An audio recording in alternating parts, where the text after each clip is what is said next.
যারা প্রোফাইল খুলে প্রোফাইল থেকে পেজে কাজ করতেছেন তারা তো সবসময় পেজেই কাজ করেন, কিন্তু মাদার আইডির খবর লন না। আমি আপনাদেরকে বলি, আপনার পেজ সুরক্ষা রাখতে যে জিনিসগুলি সবচেয়ে বেশি প্রয়োজন, তার সবচেয়ে প্রথম প্রয়োজন হলো আপনার মাদার আইডিকে সুরক্ষা রাখা। আপনি যদি প্রফেশনাল মোড অফ করে কাজ করে থাকেন, তাহলে প্রথমেই আপনার মাদার আইডির প্রফেশনাল মোডটা আপনি অফ করে দিবেন। আমি আবার বলি, আপনি যখন প্রোফাইল খুলে পেজে কাজ করবেন, তখন আপনি প্রোফাইলের প্রফেশনাল ড্যাশবোর্ড যদি অন করে থাকেন, তাহলে এখন আমার কাছ থেকে শোনার পরেই অফ করে দিন। 1 নাম্বার, কারণ যদি প্রফেশনাল মোড অন করা থাকে মাদার আইডিতে, তাহলে পেজে কাজ করলে আপনার যদি প্রোফাইলে কোনো সমস্যা হয়, তাহলে পেজের সাথে সাথে ঢুকে পড়বে।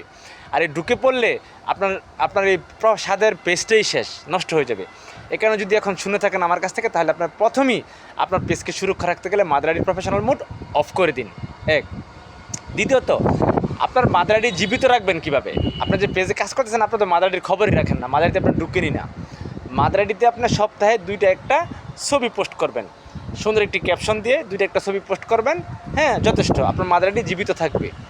কিন্তু কথা হলো কি, আপনার মাদার আইডি দিয়ে কিন্তু আবার আপনার পেজের ভিডিও শেয়ার করতে পারবেন না। আপনার যে মাদার আইডিটা আছে সেটা দিয়ে যদি মনে করেন যে না, একটা শেয়ার দিলে আমার ভিডিওটা একটু গ্রো হবে, এটা ভুল। এটাকে বলা হয় ফেসবুকের আইন অনুযায়ী যে জোর করে এঙ্গেজমেন্ট নেওয়া, জোর করে ভিউ নেওয়া। এটা সম্পূর্ণ ফেসবুকের দৃষ্টিতে অপরাধ। আপনার মাদার আইডি দিয়ে আপনি কোনো সময় আপনার পেজের ভিডিও শেয়ার দিবেন না। গেল এটা। আরও কী কাজ আছে? আরও কাজ হলো আপনার মাদার আইডিতে, যেহেতু আপনি পেজে কাজ করেন, এখন বুঝতেছেন যে না, আমার মাদার আইডির তো প্রফেশনাল মোড আমার অফ করা, আমি এটাতে যেটা মনে সেটা ছাড়তে পারবো না। সেখানে আপনি টিকটকের কোনো ভিডিও আপনি ছাড়বেন না। তারপর আপনি মিউজিক দিয়ে কোনো এখানে ভিডিও ছাড়বেন না। অর্থাৎ এখানে শুধু ছবি পোস্ট করবেন বা লেখা পোস্ট করবেন, ফাঁকে ফাঁকে ছবি না থাকলে লেখা পোস্ট করবেন। তো এই কাজগুলো যদি আপনি করেন, তাহলে আপনার মাদার আইডি ভালো থাকবে। আর মাদার আইডি ভালো থাকলে আপনার পেজে মাদার আইডি থেকে কোনো ইস্যু ঢুকবে না। আর মাদার আইডি থেকে যে ইস্যুটা পেজে ঢুকে, এটা খুবই ক্ষতিকর। আর পেজের যে ইস্যুটা পেজে থাকলে এটা সহজেই কাটা যায়, কিন্তু মাদার আইডির ইস্যুটা পেজে ঢুকলে এটা খুবই সমস্যা। তো এইভাবে আপনি আপনার মাদার আইডি যদি সুরক্ষা রাখেন, তাহলে আপনি পেজে কাজ করে শান্তি পাবেন।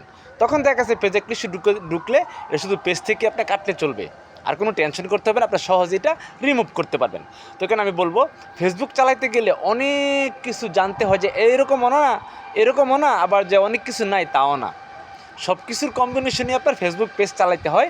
তো এই কারণে ছোটোখাটো বিষয়গুলি খেয়াল রাখবেন। ছোটোখাটো বিষয়ের জন্য আপনার কিন্তু পেজ ডাউন হয়ে রয়েছে, আপনি খেয়াল করে দেখেন। যদি আমার কথার সাথে মিলে যায়, তাহলে আপনি এখনই এই কাজগুলি করুন, আপনার পেজটা আজকেই ডাউন থেকে উঠে যাবে। তো এরকম অনেক ছোটো ছোটো সমস্যার কারণে আমাদের অনেকের নতুনদের পেজ ডাউন হয়ে রয়েছে, কিন্তু আমরা বুঝতে পারতেছি না। তো আপনারা এই সমস্যাগুলি থাকলে সমাধান করে নেবেন।